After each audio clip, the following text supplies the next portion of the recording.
learning the alphabet with fresh fruits. A is for avocado. B is for banana. C is for cherry. D is for dates. E is for elderberry. F is for fig. G is for grapes. H is for huckleberry. I is for Indian mango.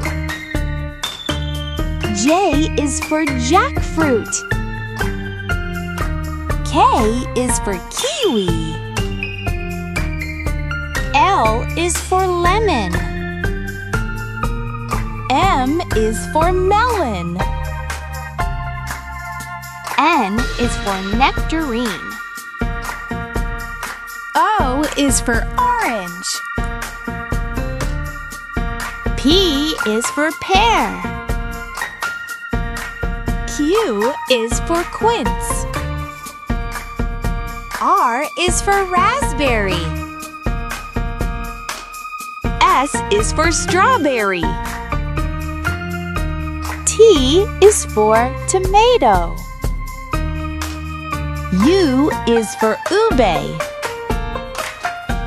V is for voavanga. W is for watermelon. X is for ximenia. Y is for yuzu.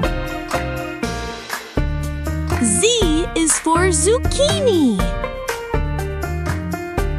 Thank you!